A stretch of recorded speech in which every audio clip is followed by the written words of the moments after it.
Warburg viewed these alignments as fertile ground for testing a federal model of cooperation. In his view, integration should begin with like-minded nations and gradually extend outward to include the rest of the world.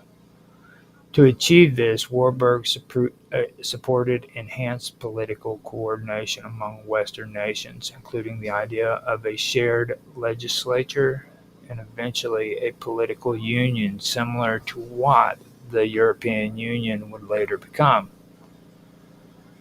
On the economic front, though, he endorsed free trade agreements, reduced tariffs, and the creation of shared markets. Now, his model foreshadowed structures like the European Economic Community and later the World Trade Organization, which to me doesn't really help his case. You know what I mean? These are two organizations that are trying to take away countries' sovereignties and impose a universal worldwide law, albeit with significantly more binding power than they would have ultimately come to possess later. You know what I mean? That's what this view was. His model. It would have had a heck of a lot more power than what it did now. Now, Warburg's ideas also included military integration. He favored placing military forces under international command to prevent unilateral actions that could lead to war.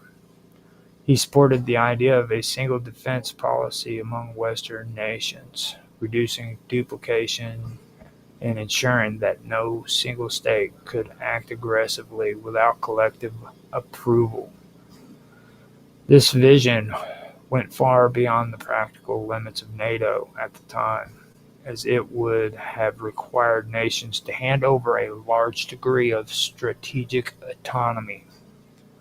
Beyond political and economic frameworks, Warburg believed in building a common culture and ethical foundation among the world's people. He advocated for educational exchanges, international broadcasting, and the promotion of universal human rights. And that I do not really believe. There is nothing that I've found at all whatsoever that shows these people in the Warburg family cared about human rights, much less the education of people, say, in third world countries.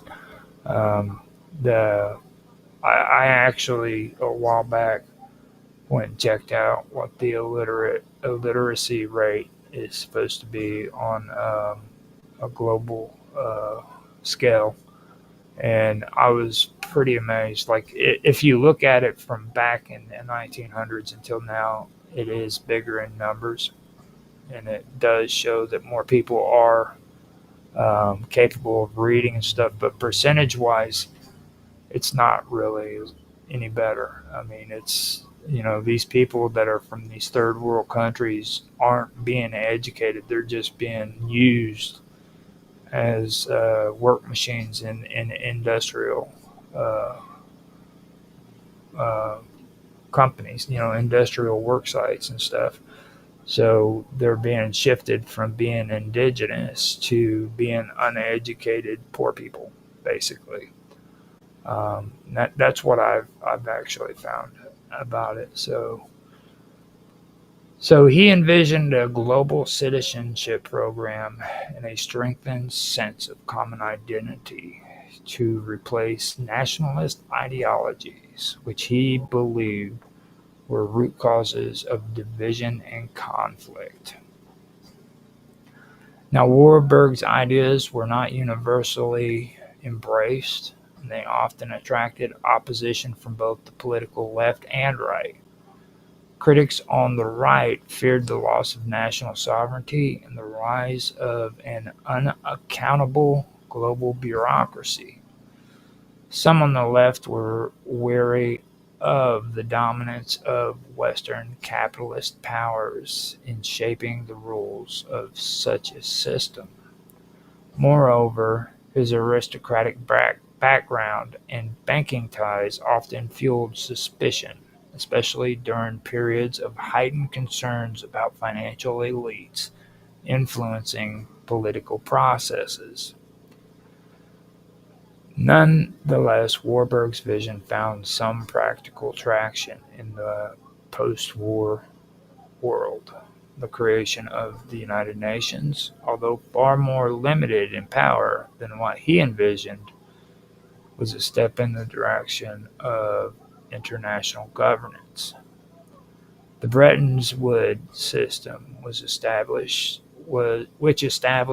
institutions like the International Monetary Fund and the World Bank, reflected a coordinated global economic framework.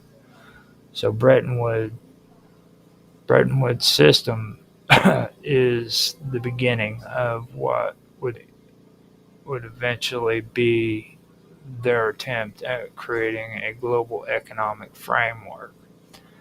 The Universal Declaration of Human Rights laid down principles that would inform future international law. In addition to his role as an advocate for global governance, Warburg was involved in post-war reconstruction efforts in Europe, and through family and professional networks had indirect influence on the implementation of the Marshall Plan.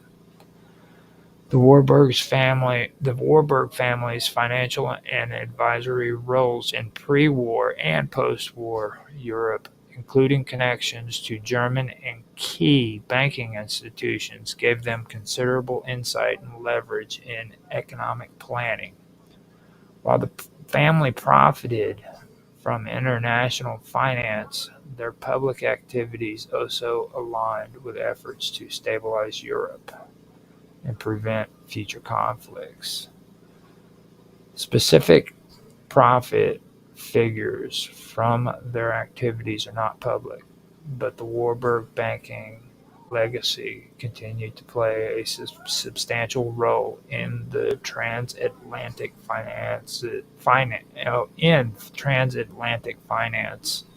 well into the second half of the 20th century.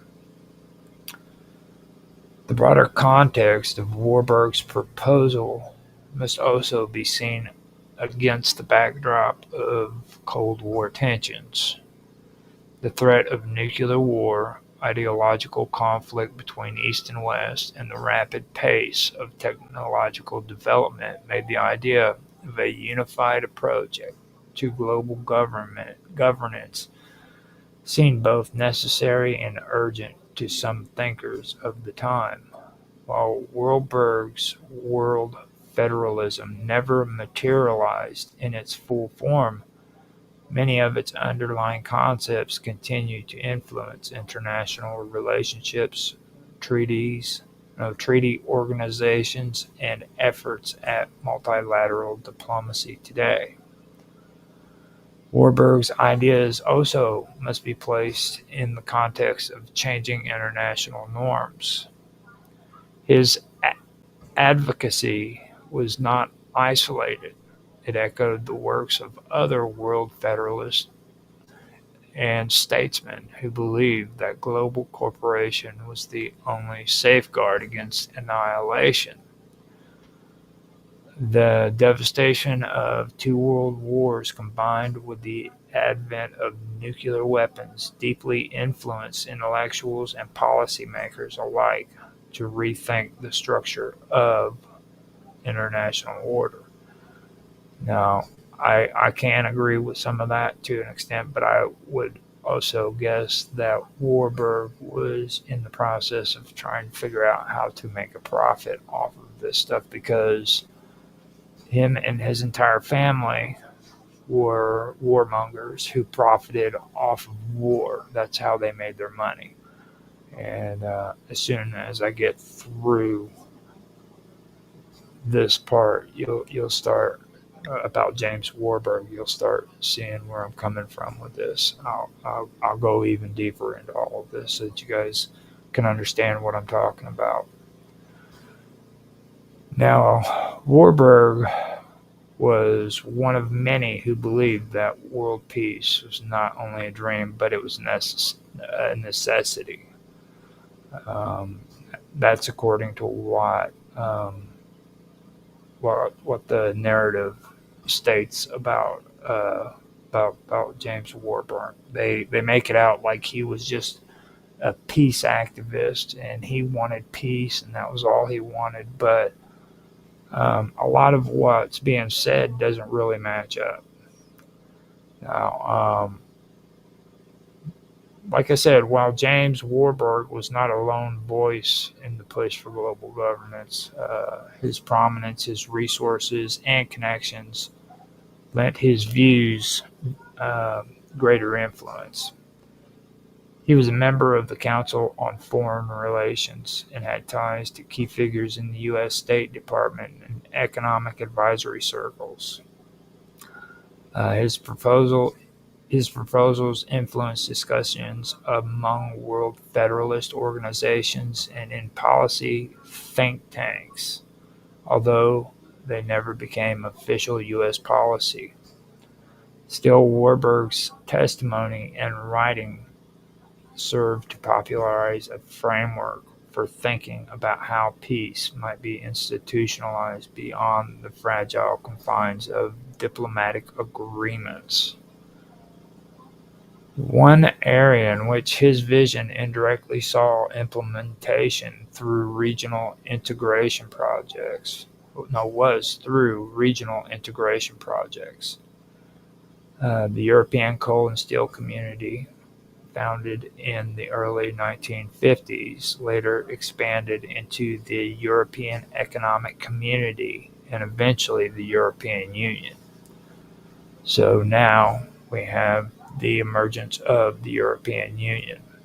Okay, these institutions reflected many of the principles Warburg championed: economic integration, shared political frameworks, and a bridging legal authority across nations. Though the EU remains a regional body and not a global federation, it has often been cited as a potential model for broader international cooperation. So that, to me, is something that really stands out. What we have here with the EU is actually a guinea pig, a model that they would eventually want to make the world into. So when you're looking at the EU and everything that's involved there, you're looking at something that is actually something they want to make into a global government. And that's something that really does stand out to me whenever I read this. So